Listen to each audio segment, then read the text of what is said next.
webinar. Hello, how are you, Ken? I'm very well. I'm very well, thank you. How was your day? Good. A bit mad. We're having some builders in the house, so I'm kind of, and they're not quite au fait with Zoom and Microsoft Teams, so they knock on the door quite a lot and ask questions, and I'm kind of, they don't realise, even though I'm on my own, I am working. But not to disturb me for the next hour. Yeah, I can imagine. And today is not a sunny day in London, unfortunately. No, No, it's a bit close today weather-wise, but it's not too bad at all. How are you? I'm fine. It's like it has been a hectic week for me last week. Sorry, I need to cancel this in last minute because no problem. Our wife had a small accident, but then I need to deal with the insurance processes. Oh my God. It's like it's lots of stuff, but yeah, this week yes, everything's going back to normal, and I'm very excited because I just also finished your book, and it is, you know what, it is a lifesaver for me. I'm sure that you're gonna mention it later, but yeah, this term I've got 2 university lectures, and one of them is in Turkish language. Okay. But when I deliver it, it is not kind of Turkish, because growth marketing, like half of the terms are in English, and it's in the jargon. This is why it's in the startup jargon. That's why now when they ask me about that some terms, I've got a Bible for them to go and check it. Yeah, we don't have a Turkish version, I'm afraid. You know what? They don't need the Turkish version. No. They just need this one because of the jargon. But yeah, maybe in the future we can have a Turkish version as well. But yeah, all of the jargon that will be a Bible, and we will be talking in detail a bit later. But yeah, thank you. It was a very good experience to read all of the kind of buzzwords on the start of the question one by one. Yeah, it's. Okay. I'm glad it's been of help. Yeah, thank you very much one more time for coming today. We have been talking with Ken in the last couple of years. We have met in a couple of accelerators where we are both mentoring in the accelerators, and since then we always try to help each other, and we say that why not, let's have a webinar, let's talk about a very important topic, that how we can bridge the gap between the corporates and startups. And Ken is one of the experts in the whole world in this field, and he has got lots of experience to tell you today. That's why, yeah, Ken, I just want to give a very, very brief introduction of you, but I always like to listen to the narratives of the people from with their own story. That's why, can you give us a quick summary about your journey so far? Especially why you jumped from the corporate world, and yeah, how you come till now. Yeah, what's your narrative? Yeah, no problem at all. So up until 8 years ago, I was a brand marketeer. I worked for quite a few companies. Last company I worked for was ABInBev, the big global beer company. I did a few brand director roles there. And to be honest, 2012, things were fine. I was traveling quite a lot. And if you'd have said to me then I would end up working for myself, I would have said you must be mad. But 2012, 2013, I started to find out about the startup scene in East London, in Shoreditch. And I started to go out just out of intrigue and talk to startups. And it was one of these kind of amazing moments in your life where I was so taken in by the positivity and the vibrancy and everything of the startups I spoke to, that it kind of aged me about 10 years. It was like, my goodness, I thought I was doing okay in the corporate world, but this world's so much more exciting, what people are doing. And can I really keep being a corporate person till retirement? And it really made me reflect and question my standing in life, really. And initially I thought, rather than jump ship, we should get some startups into ABInBev and work with them and see if the two cultures can work together. And it worked, we did it, but it was quite tough. And I thought, this shouldn't be one of the few examples of these connections taking place. There needs to be more of a process around it. And that led to me, Eren, deciding in end of 2013 to jump the ship, the corporate ship, and be that person in the middle. So in effect, I did it on my own initially. I was a connection between the startup world and the corporate world, my old world, and just help the two work together. And if we roll forward 8 years now to 2022, I now co-found a small consultancy called Progressive, and we work for some large companies, P&Gs, GSKs, Mercedes of this world, who give me briefs, business challenges, and I will go out exploring, leveraging the network I've got globally of the startup scene and help the client, the brand, find the right startup to work with to solve their problem. So some people call me a connector, a cupid, whatever you want to call it. But my day is really talking to clients, startups, and trying to join the two. And since I started 8 years ago, I think the needs become even greater for both sides to work together. And it's a lot better now than what it was before. But that's what I do. I just join two big groups of people together and make sure they work well together. Yeah, I remember when we met. We met, as far as I remember, it was like 4 years ago in one of the startup boot camp, Yes. IoT vertical accelerator. Yeah. And when we met, you said we have got a new panelist coming on. Yes. When you said me that you are like connecting the corporates and startups. Yes. Yeah, it was a very interesting topic for me, because normally around the startup scene, we have got lots of mentors, especially in the fields like marketing, growth marketing, finance, like how you can raise funds, how you can find a team, like build a team, and etc. But you were the first one position yourself in that field, and from day one, I was always intrigued about how this system works, because normally when you say about a corporate and a startup, in the first sight, it seems like apples and oranges, but both parties can establish a mutual beneficial relationship. How does it work in real life? Can you give us some specific examples or how this process is going? Because yeah, it's a very, very intriguing topic. Startups and corporates are working together, but how? Yeah, I think at the end of the day, when both sides first meet, there is a slight, you could say, imbalance. So you've got a huge corporation on one side and a smaller startup scale up on the other. And I think that sometimes gets in the way, the perception. So a startup will see a large corporate maybe as a huge business they want to work with, and it could be millions of pounds straight away to them. And a corporate may see a startup and think, are we right taking a risk working with this smaller player? I think what happens really quickly, Eren, from almost day one, day two, once people meet, they realize that it sounds obvious, but it makes a difference. They're working with other human beings. And if you are a startup and you work with someone like a GSK, you'll only be working with 3 or 4 people, maybe 5 at the most within GSK. So in effect, you're working with the same number of people that you might have in your own company. So I think that is a leveler. You're talking to people. It's quite a close relationship, even though you've got one comes from a huge corporate and one comes from maybe obviously a smaller corporate. But it just takes a bit of managing expectations. And once you can manage expectations and people listen to each other, that really helps. And the key thing we find is before we even make the connection between a startup and a corporate, we need to get a very clear brief from the corporate. If a corporate's just saying to us, we want to meet some startups and we're not keen to do anything, but we want to meet some startups, to be honest, we kind of move away from that kind of request. If a corporate in a large company comes to us and says, we've got a challenge, be it a marketing challenge, a PR challenge, a recruitment challenge, a finance challenge, can you help us?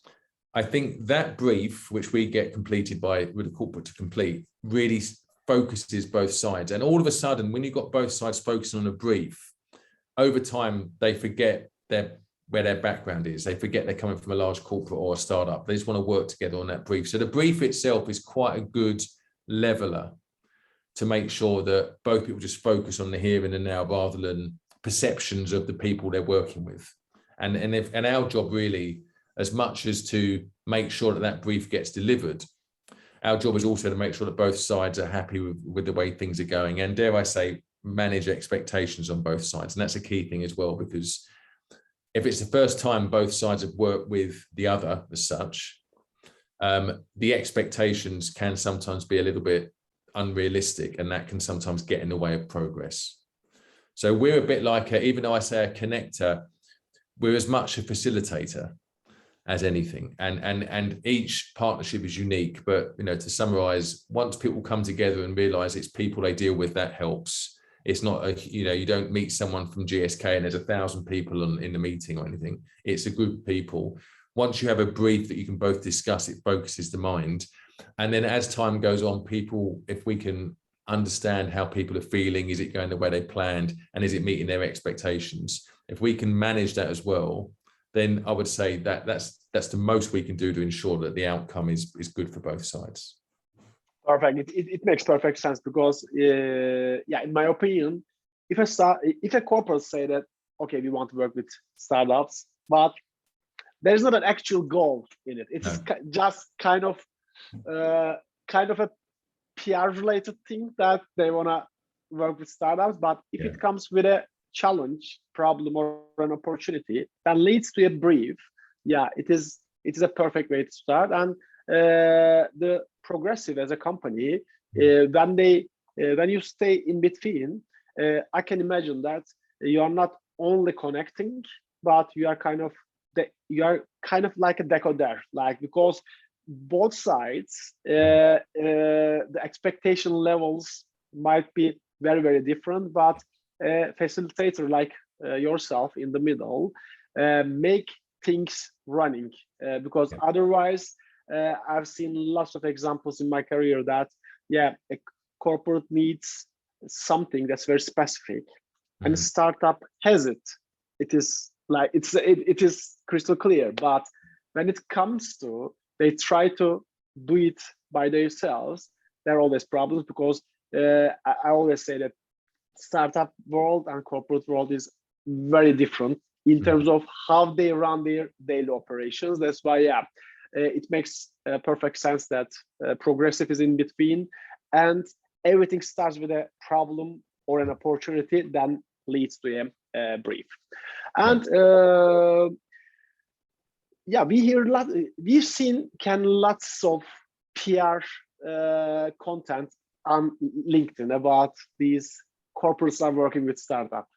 Is it real? Can you give some real examples? I mean, are they really working together? Yeah, absolutely. I mean, I can't go into too much detail, but you know, we work with people like Procter & Gamble, who work with hundreds and hundreds of startups globally. GSK, another client of ours, we've helped them work with startups from last year through our process. Mercedes, we've worked with them on 4 or 5 briefs where we've helped get to a stage where they're working on paid work with startups. DFS is another client. We've helped them for years connect with startups. So I said at the start of the call that there's still a gap, but it's getting better, and it generally is. I do think we've moved from 5 or 6 years ago. I think the corporate world generally just wanted to meet some startups and tick a box and get a feeling that they know what's out there, but with no intent to do anything about it.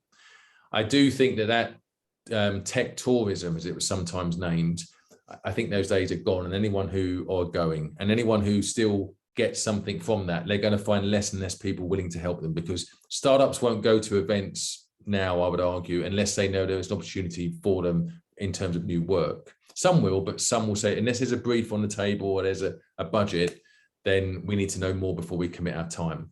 So yes, large companies are working with startups, thank God, because if not, I wouldn't be working now. But I think what's happening is when you get the large companies like the P&Gs, Unilever have been involved with startups for years. Most large companies now will have connections with the startup world and will start to work with startups. And I think the more companies that do, the more other companies that aren't will have to.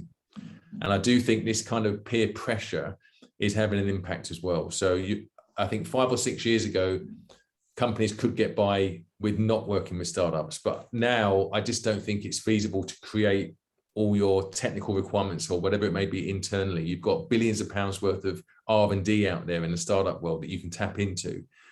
And I think companies now of all sizes are realizing that there's a very, very obvious and profitable and positive reason to go out and reach out to people who've already built stuff that you could work with, rather than try and do it in-house. And the startup world is the best, I'd say, first point of call to do that. And that's what we say. You don't have to, if you're corporate, you don't have to put 6-figure budgets down, but just put a small budget down and let's see what's out there. And once you start working with startups, I would say, I haven't got an exact number, but at least 90% of our clients, once you do one pilot with a startup, and if it works, fantastic. But even if it doesn't quite hit expectations, it's very unusual for a client to say, that's it now, we've had our time. Because they've got so much from it in terms of learnings, irrespective of the outcome, they want to have another go and do some other stuff with other startups. So once you bite the bullet or cross the line, we find that corporate clients don't go back because they can see the opportunity and they think we can't just stop here and go back. We've got to really delve in now. So it's just our role as much as helping them cross that line. And that's why our approach from brief to getting them to do a pilot is an easy step, a first step. And also I'm a very passionate believer that if corporates do pilots with startups, they should pay the startup. Exactly. I really have got a bit of a bee in my bonnet about free trials. I don't think that helps anyone. So we do insist with our clients that they put budget aside for a pilot. And if they do, then we proceed with our process with them and help them find someone.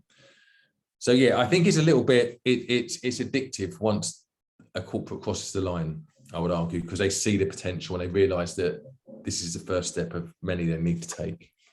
And it's like, as you mentioned, when there are big budgets, expectations are getting higher, the sales cycle is getting longer. In the meantime, like motivations are getting lower, frustrations are getting higher. That's why instead of trying to start with a big budget, yes, it always makes sense, like start with a pilot, but a paid pilot for the startups, because I'm working most of the time with the startups. I'm not, I used to be working in a corporate, but then I'm working with most of startups, and I can say that their time is very, very limited. They try to do lots of things at the same time. That's why corporates has got the affordability. That's why not to have a paid pilot, then see if things are going. But yeah, according to the data you already shared, most of the startups and corporates, when they make a pilot, they proceed to the next step. That also shows that there's a mutual beneficial relationship, but I believe it will be very important starting point for you as a facilitator to manage the expectations at start and during the process. And let's divide them into two. Let's first talk about the expectations from the corporate side, in the initial stage or during the process or after the process. What are your insights so far in terms of the expectations from the corporate side? So parking our current clients, because we work with them and hopefully we've managed their expectations accordingly. Yeah. And some, in fairness, don't need too much management on that side. But if a new client or potential new client is considering working with a startup, sometimes the expectations from a corporate is that they need to find the next TikTok or Snapchat today. So unless it's something that's going to make millions and millions of pounds overnight, then they're not interested. And that's a very unrealistic way of looking at working with startups. That perception is going down, but there's still this very high expectation that whoever they work with has got to really move the dial 100 miles that way and triple their profits overnight. That, unless they're very lucky, is not going to happen.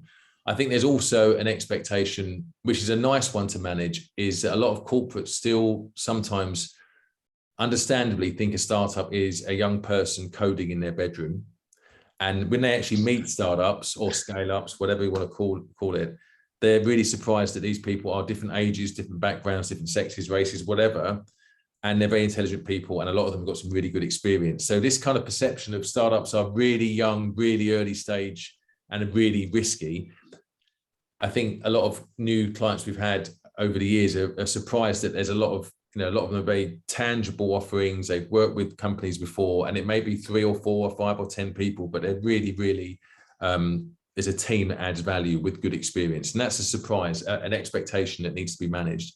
We usually let them see that for themselves. We know once we get to a pitch session and a startup comes in, 99.9% of the time, a client will go away and say, God, I was really surprised at the level of the startups and their background and their experience. So there's still this perception that they're going to find the next Facebook or LinkedIn or whatever overnight, or Snapchat, TikTok, whatever you want to call it, overnight. And if they don't, it's a failure. And at the same time, they're surprised that when the startup teams come through, that they actually are very robust and can offer a lot, and already have offered a lot to other companies. So there's that expectation, that side.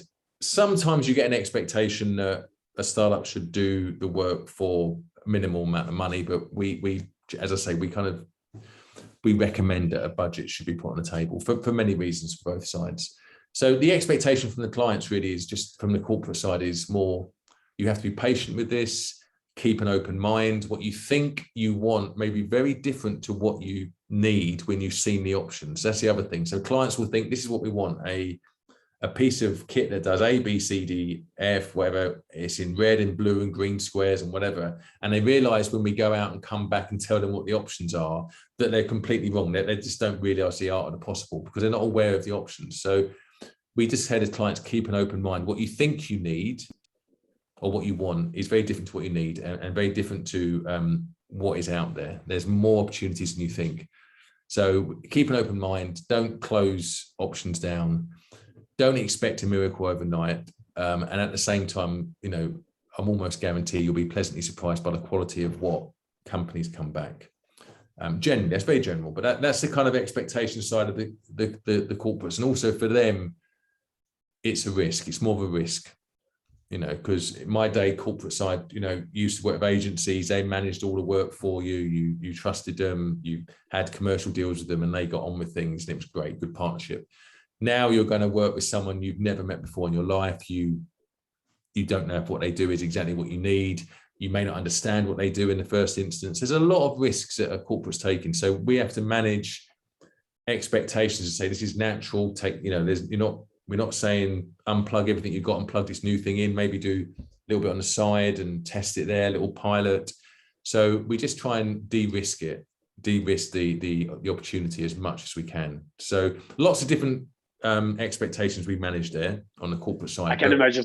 But there's no one path they go down. You'll get some clients who have a certain perception that maybe needs to be updated, for want of a better term, or changed, and other clients will be completely fine, open-minded and what have you. It really depends on the individual. Again, it comes down to the individual rather than the company they work for.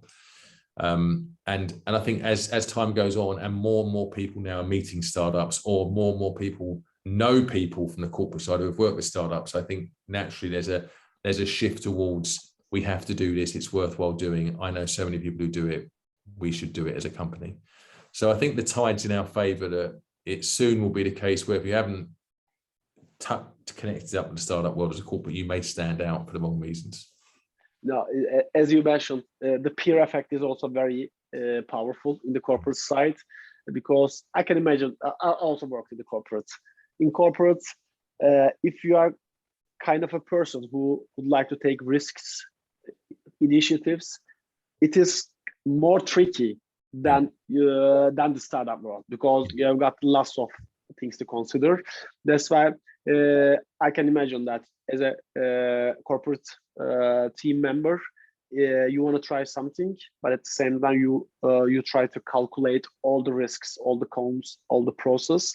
And having someone like you and your company is a huge benefit, because your track record and your case studies for them, it will reassure all of them that other corporates are also taking these risks. But I can imagine that for each corporate and for each person, and this person's risk appetite, let's say, it will differ. But you already, it was a hard question, but you already gave, I think, in a nutshell. And for the startups who are thinking about what the corporate expectations are, they should be thinking that the other side of the table, they've got lots of things to consider when they are acting. It is not like a startup world. It's not like it's not agile. It is Absolutely. Not.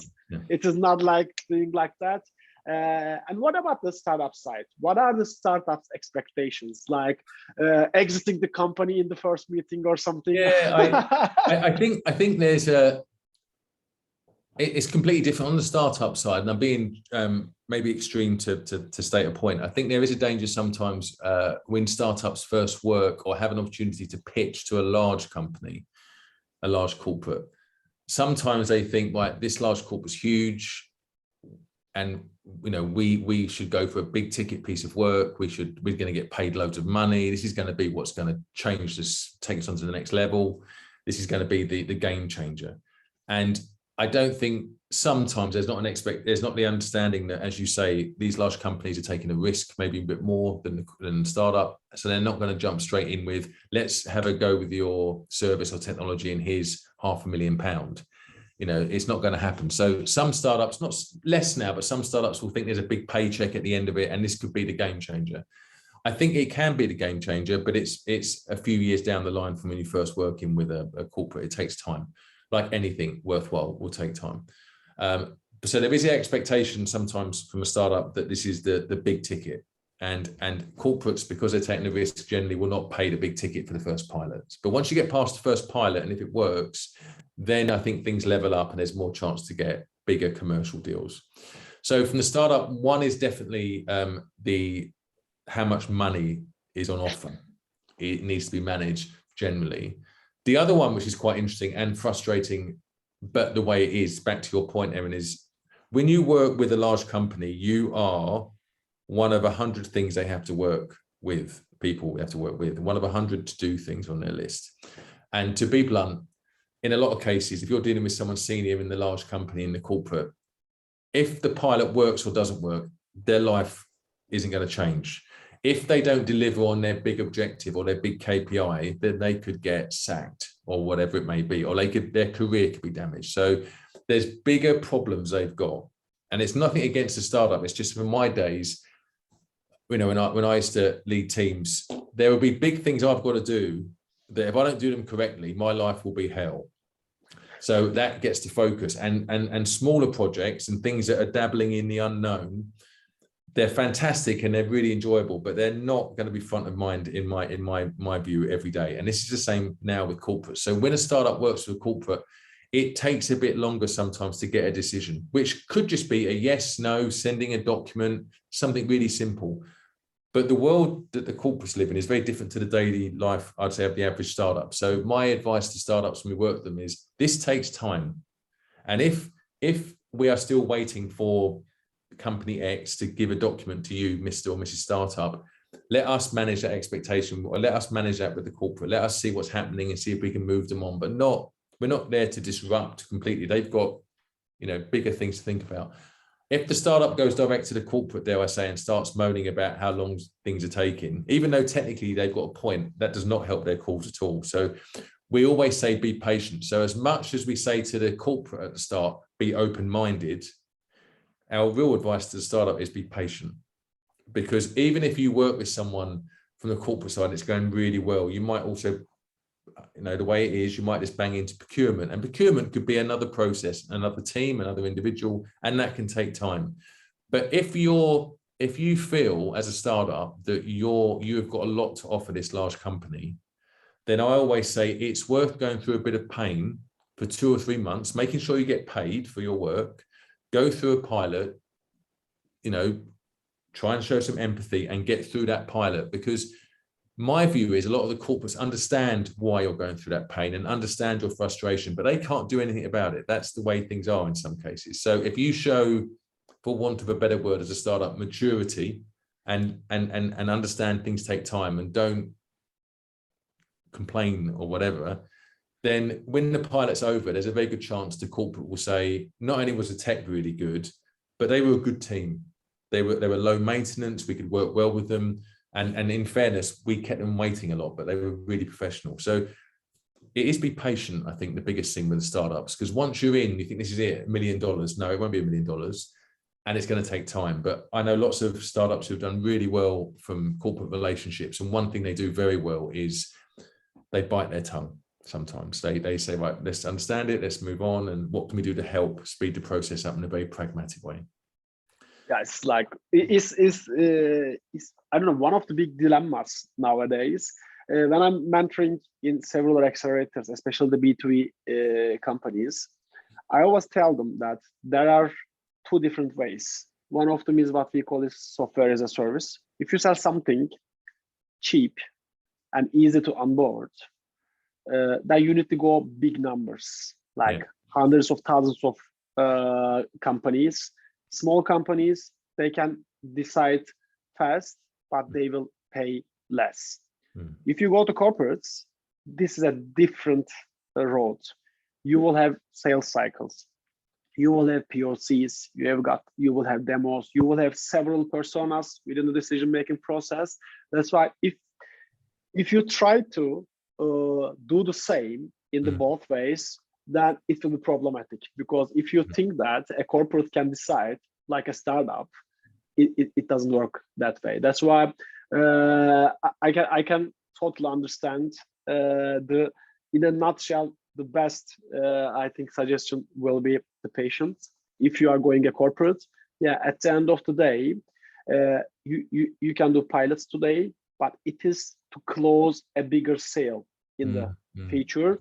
But that feature, it's up to your product, your onboarding process, the need of the corporate, the urgency of the need of the corporate, and the budget of the corporate department who is dealing with. That's why lots of variations go in. And in most of the cases that I witnessed, it starts with a sponsor of a project, then a technical team involved, then another purchasing department is involving, and there's lots of other people, other personas with different agendas and different goals involving. That's why, I can understand they might be biting tongue sometimes and waiting and nurturing in the meantime. But if they will be an expectation like, okay, they're going to have a couple of meetings, then close a big sale. No, that's not the case. That cannot work. Even you have the biggest innovation in the world. That is not about your product or a team. That is about how things are working in corporate, because there is some step-by-step purchasing processes going on. That's Absolutely. why, And I think the other thing I would say is, it's not unusual for a pilot to end up with, and everyone tries their best on both sides, and at the end of the day, the metrics or the KPIs may not be hit, but the large company, the corporate, decides to carry on with that team.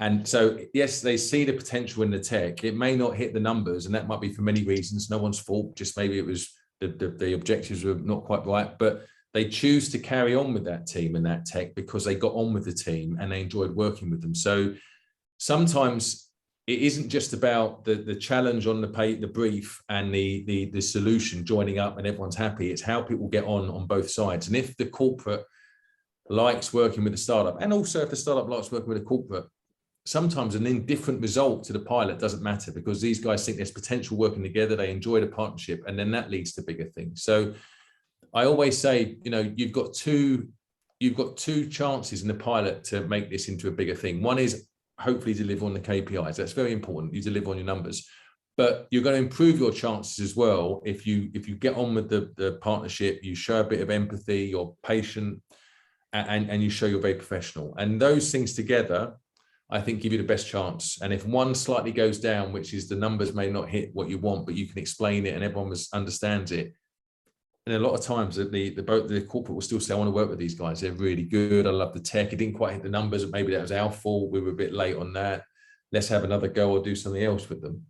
So the other way around, if you get a pilot that's does really well, and all the numbers are hit, but the startup or the corporate are a complete nightmare to work with, then nothing goes forward, even though technically the brief's been hit and the numbers have been hit. The chemistry wasn't there. And it usually, I would usually say to startups, if you be as professional as you can, even if you don't hit the numbers on that pilot, if you're very professional and you show empathy and you build a relationship, there's a very good chance the corporate will see beyond the numbers and think there's potential with this team. So don't shoot yourself in the foot by being impatient, because you may not get that big gig even if you hit your numbers, because they're just fed up with you being high maintenance. And that's not having to go at startups, because I think corporates as well have to be managed as well, because sometimes They're not the best when it comes to, you know, good traits to work together. But it's a managing expectations. But I always say you've got to work, the tech's got to deliver and your team's got to deliver. And that team bit is how you get on with the people you're working with on the other side of the table. No, it's like, and for startups, if you are proceeding with this, it's a ball game. It's a different ball game. If you proceed with the corporates, selling something, trying to sell something to corporates, first of all, you need to understand that it's not about you or your product, it's about the process itself. That's why, yeah, it's like you already gave the perfect example. You can have the perfect pilot, you can match all the numbers, but if you don't show the corporate side that you are easy to work, or if you are your expectations is not meeting with theirs, your product's power will not mean that much to proceed at this point. Yes. And maybe we can proceed from here to these good and bad examples. I'm sure that you have seen lots of examples that are good, and let's start with the good ones. What were the main skills or traits that you detected in the startups that can manage this process, or that can manage the corporate side's expectations? Okay, I would say, and again, I've seen this so many times, but the first time you get to pitch to a corporate or a large company, it is essential that you adhere to the timings. And I know this seems a small thing, but I've seen so many examples where if this isn't understood, then you're dead in the water straight away. So for example, if you are pitching to a corporate and you're down to the last 3 or 4, and part of our process is that we have 5 startups pitching for one brief to one corporate. If you've got 15 minutes to pitch and 15 minutes for questions, do not over pitch. If you're still talking after 25 minutes, at the end of it, being maybe a very British trait, or general human trait, the corporate will say, thank you very much, that was really good, love the tech, see you again. And then when the startup's left, the feedback is, well, I like the people, the lady presenting, good tech, but we didn't get a chance for questions, she didn't keep to time, we're not going to see him again, so it's a no.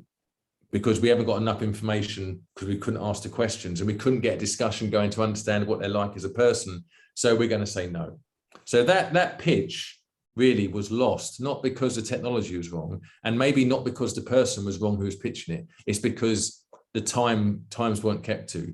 And I always say, when you pitch, so right at the start of it all, when you pitch to a corporate, give yourself time to have a discussion with them after the deck's been presented, so they can understand you more, you can get a feeling about them, and you can shine as well. If you just rely on a deck and you have a deck that goes on forever, people just turn off and they think, right, next one, please. And I don't blame them, because people are busy.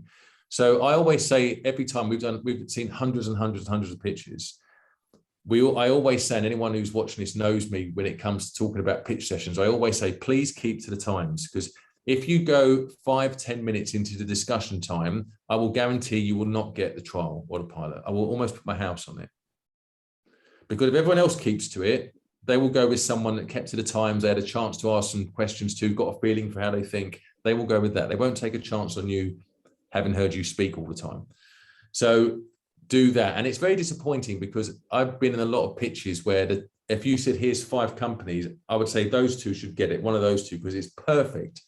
And a lot of the time they don't get it, not because their tech isn't right, not because the client didn't understand how right they were. It's because they over pitched. So that's the first thing. When you have that chance to pitch, adhere to the process and the timings, because if you don't get it. I mean, in my example case, you just don't seem to get it. It's not my decision, but the correlation between over pitching and losing the trial are almost 100%. It's a very, very practical insight. Very practical. It's very frustrating. That's a golden one, yeah. Because I'm sure that 95% of startups who are trying to work with the corporates didn't know that and didn't think in this way. They thought that if they've got 30 minutes, they try to fill it. Yeah. And people get very comfortable. So when you're talking and you get over your nerves, you're presenting to 5 people, 5 human beings, but it's a big company brand behind them. you're in a role and you think, oh, while I'm doing this, I'll mention the team, and here's the team. And while we're doing this, we talk about something else we're doing as a company, not related to the brief, but it might make the corporate think we've got lots of good things happening. And all they're doing is winding the clock down or running the clock down against themselves. Wow. Because I've sat there, and as I get to know clients who we've sat on lots of pitches with, I can almost tell by the way they are that this is gone. I will interject and say, guys, you've got 10 minutes left. Let's have some time for questions. But it's almost, I know straight away. Because I know the client. I know. That's why the clients say to us, 15 minutes, or we recommend 2 sections, pitch and discussion. The more you eat into that discussion time, the less chance you have of getting that gig at the end of it. And that is almost a science behind that. I've seen it so many times. It's very frustrating. So one is that. The second one is, I always say, is try and, what I was saying earlier, try and show an understanding or an appreciation of how corporates work. So when you're working with them in meetings and things like that, it's small things, be on time, deliver everything that's needed on time. And if you don't, just say that, I'm sorry, I'm going to be a day late. Is it okay if I'm a day late?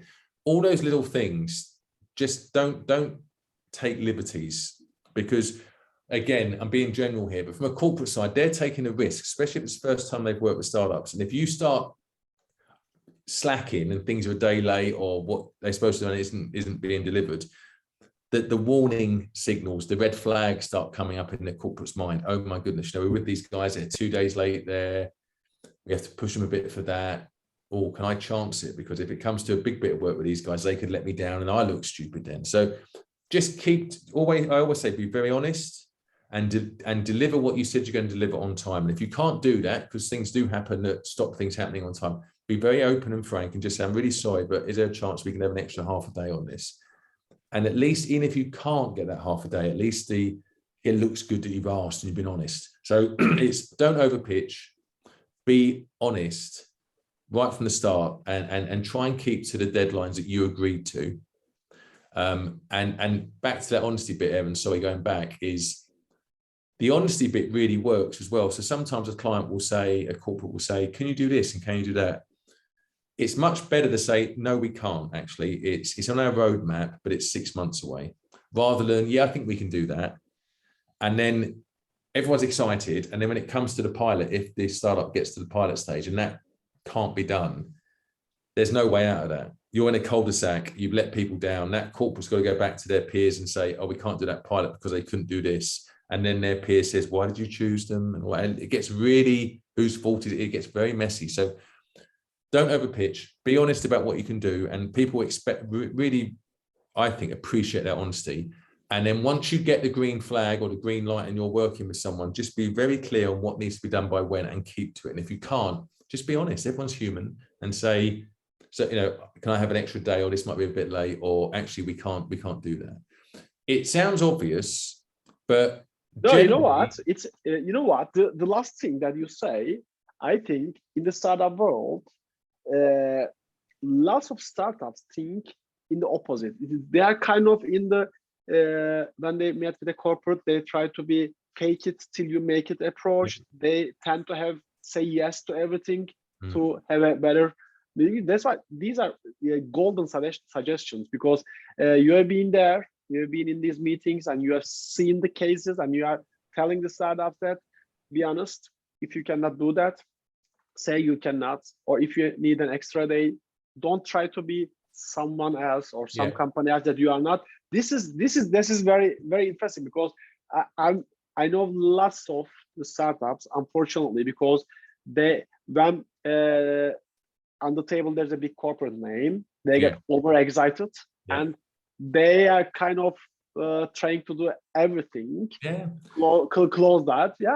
And it's fantastic, and it's really commendable, this excitement and enthusiasm. It's amazing. That's what got me to work with startups. I find their whole culture infectious, lovely. It's great, and I really enjoy it, and I'm glad I made the move. But when it gets to the serious end of things, you've got to be quite honest. A great example I would give is if there's a big presentation or a big D-Day on, say, a week, say in 10 days time, and a client says, but we need the deck 5 days before the big day, don't assume that they're just asking for it 5 days before, so they're super prepared. They might need to take that to someone on the day after, day 6, day 7. They might need to do things and align it internally before the big day.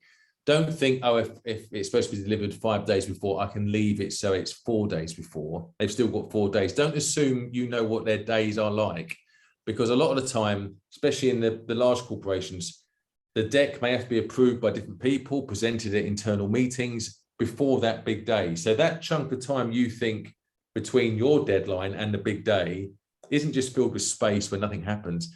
They might need it on that day for a certain reason. So don't assume that you've got this time that you haven't been granted. And I just see it now and then, and I think it's just easy to deliver on what you said you're going to deliver, rather than trying to second guess when people really need it. If people need it for Tuesday, deliver it for Tuesday. Don't assume that they mean Wednesday, because you don't know that. So it's simple stuff, and I don't want to go on about it all the time. But if you just, I always say, if you do what you say you're going to do, by the time you say you're going to do it, you can't go far wrong with that. So just keep it simple from a startup point of view, and as you say, don't get caught up with over pitching, over enthusiasm, over promising, because you could end up in a world of pain there, and it's very difficult to get back from that one. No, yeah, I've seen lots of examples, bad examples in my career about some very potential startups. They've got like huge potential, but in the beginning they started like a SaaS company, but when they try to sell it to the corporates, and when they started to cannot say no, then they found out themselves a software development company to the corporates, because they try to build tailor-made softwares and their product roadmap goes somewhere else. That's why at the end of the day, in the beginning, yeah, it seems like it was a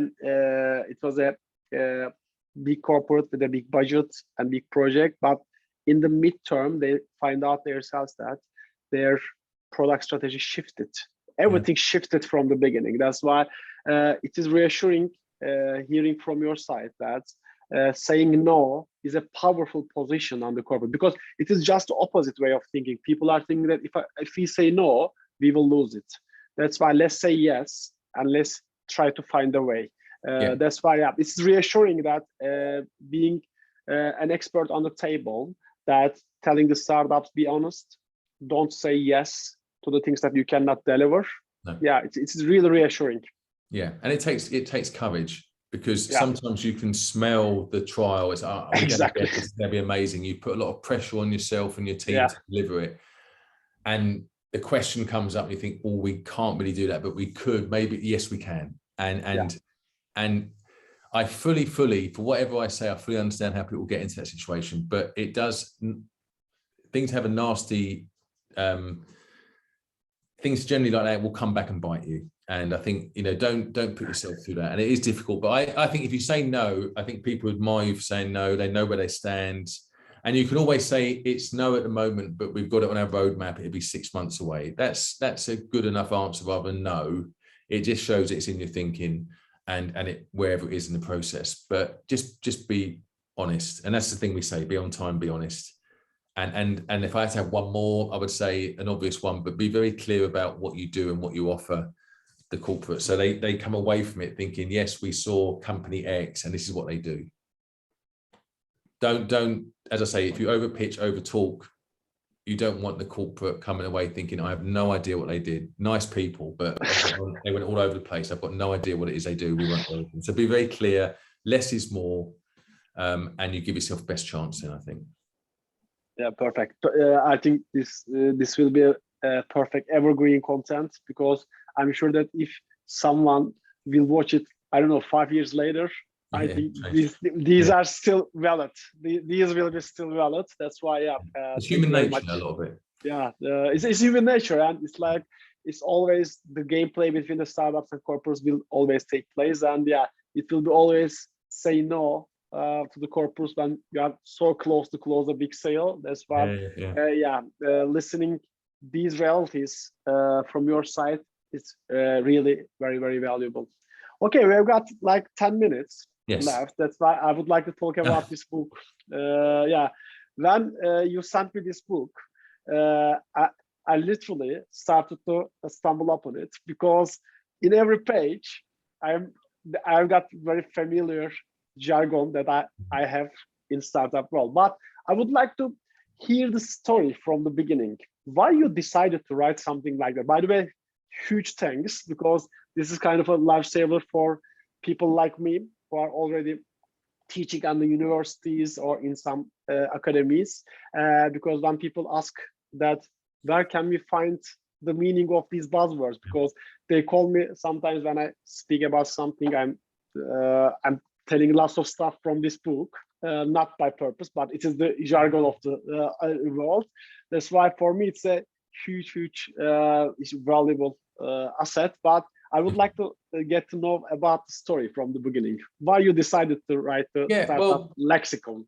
The lexicon. So, in a nutshell, when I first jumped over to the startup side, I realized quite quickly that there was a lot of terminology and words used by startups that I didn't understand. So everything from roadmap, burn rate, CVC, Series A, Series B, even enterprise, I didn't really know what that meant.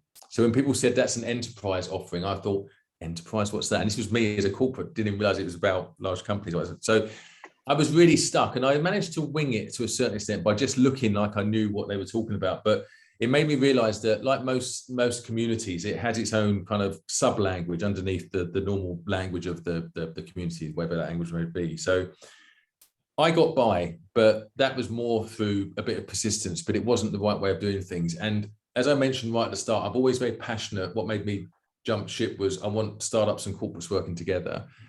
And I always felt that one of the barriers isn't so much the risk involved. It's more a case of there's a language as well. And it's not maybe appreciated by both sides that this language is a little bit unfamiliar to a lot of people, whether they know it or not. So I had this idea a few years ago. I literally, it's got 200 plus phrases and words in the book. I had about 30 of them about 2 years ago. And to be blunt, it ended up in the cloud somewhere and I forgot about it. And then last year, my wife, Katie, said to me, whatever happened to that book idea? And I looked it up and I thought, okay, there's a lot more words out there to put in, but I need a partner. So Eamon Kerry, who's my co-founder, used to, up to very recently, headed up Techstars in the UK. I've known Eamon for years. Eamon's got an amazing network and knowledge as well. So he brought lots of words to the table as well. And between us, we created the lexicon. So it was between us, we worked with a great company called The Right Book Company, a publisher partner who were amazing. And we pulled the lexicon together. And it literally is a lexicon or an A to Z of 200 plus phrases that startups use, everything from A/B testing down to Web3 and all the other ones in between. Some that people know, some that people think they know, and maybe they're slightly out. I learned a hell of a lot doing this myself because we had to go online and look at all the different definitions and pull it together in a concise way. That took a lot of time. And there's a lot of learning to be had.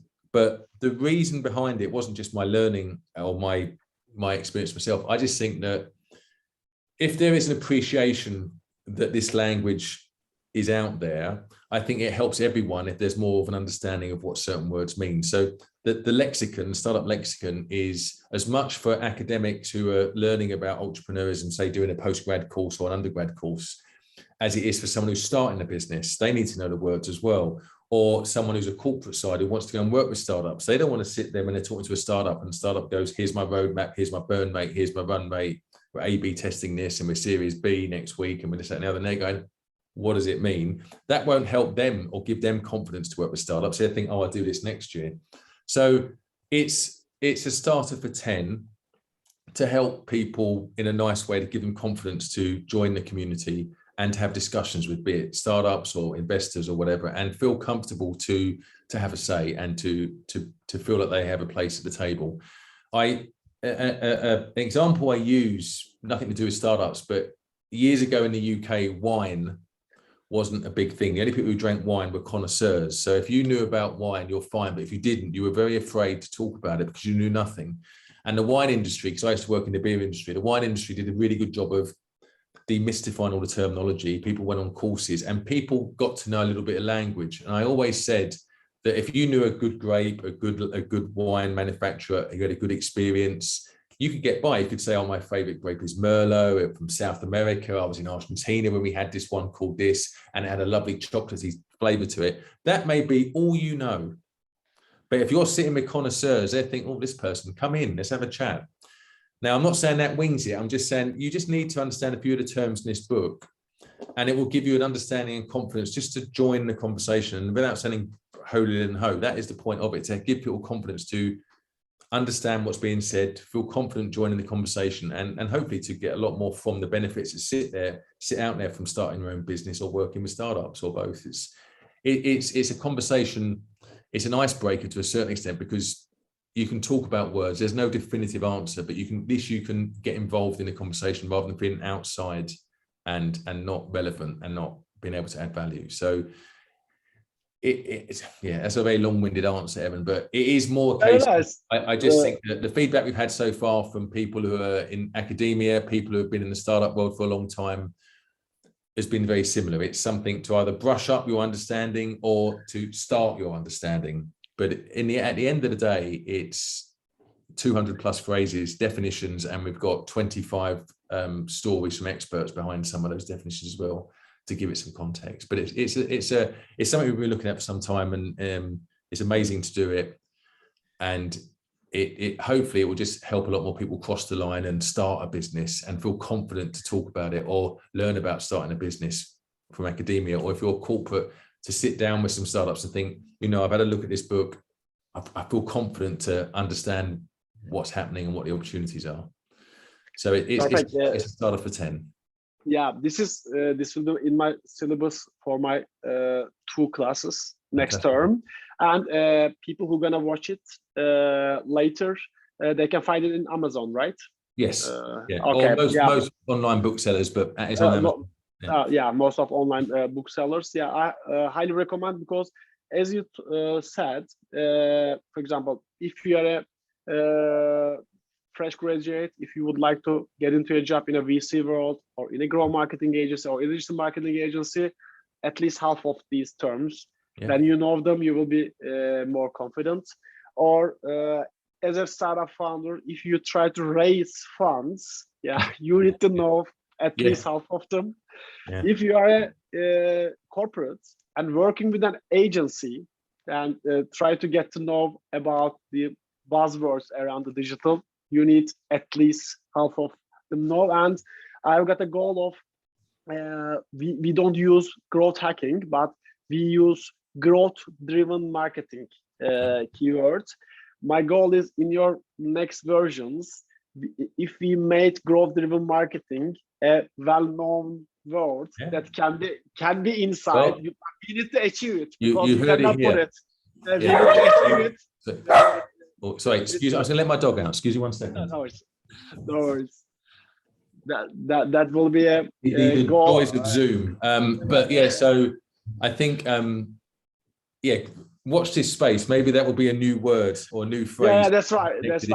That will be a goal of me and other next big thinkers in the next big think team. I highly recommend, and I'm thankful to you for writing this book, because literally I will be using it in my university lectures, and also if someone asks me about I want to get to know about the terminology around the startups, then this will be a Bible for it.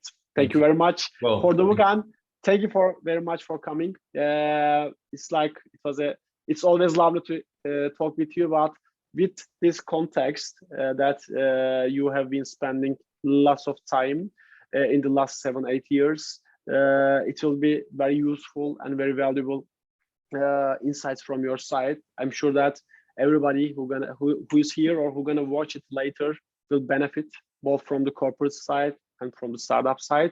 Thank you very much. It was a pleasure to have you. My pleasure. Thank you. Take care. Bye-bye. Bye-bye.